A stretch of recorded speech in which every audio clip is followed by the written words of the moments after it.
Okay guys, we are going to be talking about two things today.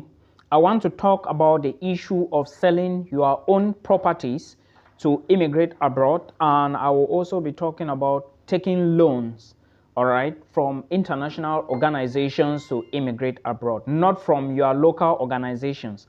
I'm going to talk about the issue of the loans, but first, let's talk about selling your own properties to immigrate abroad. Look, guys, I want to tell you something. I know a lot of people will not agree to this, but if you don't agree to this, it is perfectly fine to you. Remember, I've always said that if you think doing business is what you really fancy to do, then put your money into your business and do it. If you think traveling, do not let anybody, I repeat, anybody deceive you. Secondly, if you are in a system where the system doesn't function well and doesn't favors you, my guy, and if you are hardworking, see, move with immediate effect. Don't waste time. Move. I am telling you, my name is Milton. I'm saying move with immediate effect. Don't let anybody deceive you. Because you go to Facebook, people are just anyhow. You go to this place, people are talking anyhow. You post a video, they come there to counteract you. There are a lot of people who are talking out of frustration. If you have your means and you are not comfortable where you are, move with immediate effect. Now, coming back to the issue, should I sell my car? Should I sell my land? Should I raise money for my visa application? If you think that, one, this money is going to be enough for you, sell it and move. After 2 years, 3 years, 4 years, 5 years, you will have many of those cars. Sell them. And if you think that where you are at the moment, after 3, 4, 5 years, you may not have enough of those things. For example, if you have a land and you are not earning enough, maybe you don't have the opportunities where you can actually build a house in that land after 3 years, 4 years. What is the use of the land? Sell the land, move abroad, raise money. In 5 years, you will have 10 lands. Yes, this is a fact I'm telling you. If you are hardworking, sell it and move. There is no time. We are not sugarcoating anything here again. All right, because I keep getting people, they come to me. If you have the land is yours, sell it. If you are hardworking, okay, and you want to move, you don't have enough finances, and your parents have lands, talk with them and sell it and move. In 5 years, you are going to buy 10 of those lands. This is fact. I'm telling you, go to a country where the opportunities are open. The country, the system is flexible and can favor you. Canada, US, New Zealand, Australia, Germany, Austria, I'm telling you, you will have all of those lands if you have the working mindset and you are willing to work. When moving, after selling, make sure that you are moving now because you sold your land. Okay, you are moving now with the notion that I have the opportunity. If I sold one land, I have to buy 6 lands. That should be the notion legally. So you should be going with the legal mindset and going with the focus, knowing that you have to work hard and buy those lands. Trust me, the system will favor you to buy even 10 lands after 10 years. This is a fact. But where you are, can you buy them? If you can buy them and you think you can remain there, fine and good, you remain there. This is advice for those who are thinking. If you have your car and you think that selling that car to move abroad is the best way, sell it and move. Nobody should deceive you. If you are not comfortable there, some people are comfortable, of course. They are going to tell you that do business, oh, do this in your home country. Of course, the system does not favor everybody. Why not? Do what you think is good for you. But my advice to you, if you have the land, you are having financial issues and you think that selling is the goal, sell it and move to Canada if you can. Sell it and move to the US if you can. Sell it and move to Australia if you can. There are a lot of other countries in Europe. Sell it and move. After 4, 5, 6 or 7 years, you are going to have 10, 6 or even 8 lands or more. All right, this is fact. Now, another point before selling. Don't sell your land and give the money to visa agents. Don't give your millions to any agents. Sell that land, put the money in your bank account. All right, the money should be in your own name. Okay, I have already talked about the other documentations you can add to this. Then after that, your visa will be approved or you apply for your visa. Do not give money for your properties you sold to anybody. Put it in your account, okay? So in case your visa is refused, you ask for the reasons for rejection, you look at it, you fix the reason, you go again and you apply for it again. In case it is refused, you look for the reason, you fix the reason, you go again, you apply again, and trust me, if you go 1, 2, 3 times, maximum should be 4 times, you are going to get the visa. In and only if you are following the right procedure, you are doing the right research, you are watching the right YouTube videos, and you are taking advice from people who understand the process. So this is fact. This is point number 1 for those who are asking, should I sell my property? What is the use of keeping the land where after 3, 4, 5 years you cannot build anything on it because of limited resources? Trust me, if you are hardworking and you are in these places, Canada, US, no matter what, at the end of the day, you will still get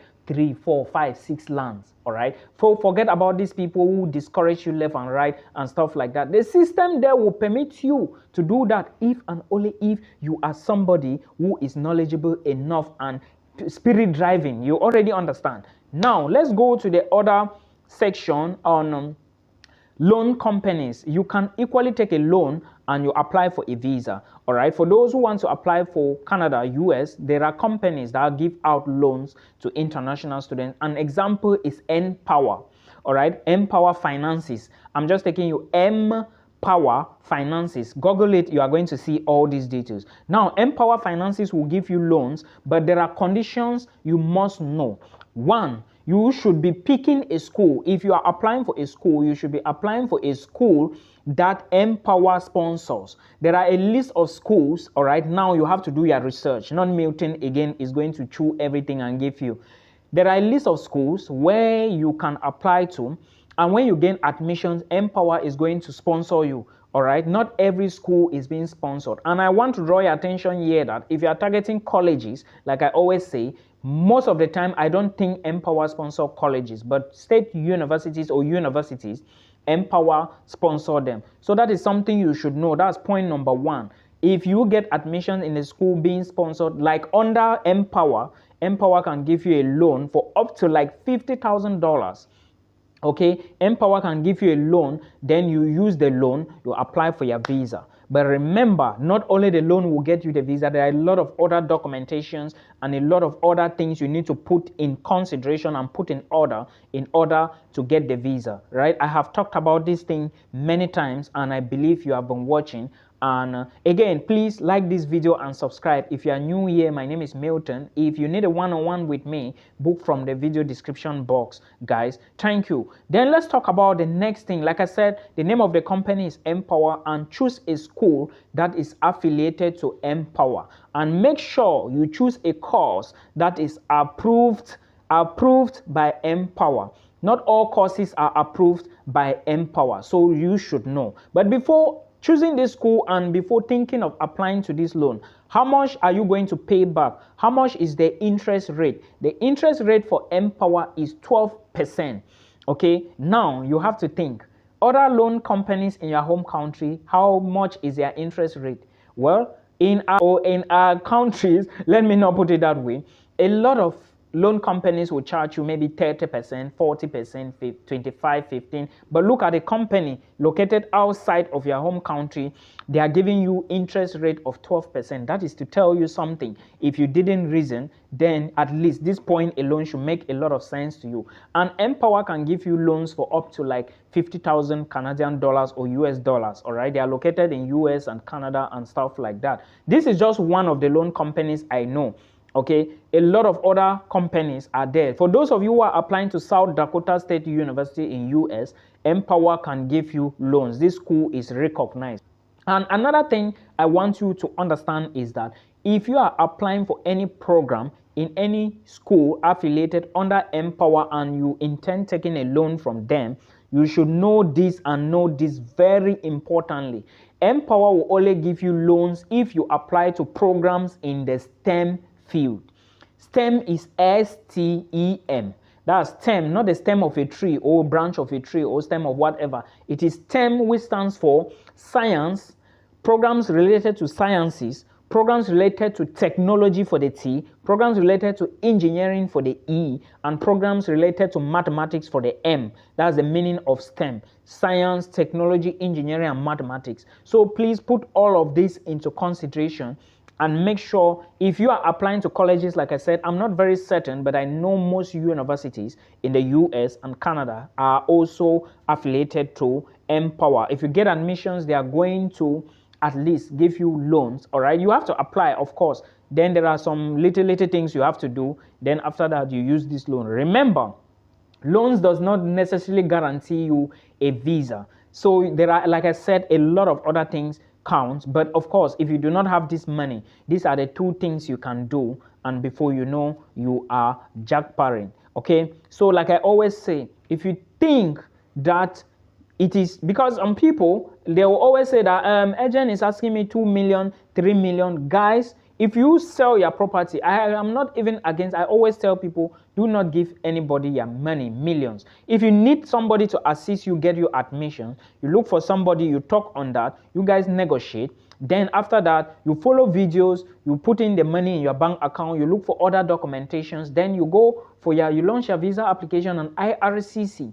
Okay, but if you go and sell your property and carry the money and give an agent because you want an agent to give, at the end of the day, your visa is rejected, your money is gone, you lose your property, you lose your money, you don't achieve what you want to do. But if your visa is rejected, the money is in your account. You can decide to take the money and buy another land if in case you don't want to travel again. But you can still reapply again for another visa, right? If you are rejected now, you can reapply again because you still have the money. So it is now your choice to decide on what you want to do. I am just here to share you information. I hope this helps you till we meet again in another one.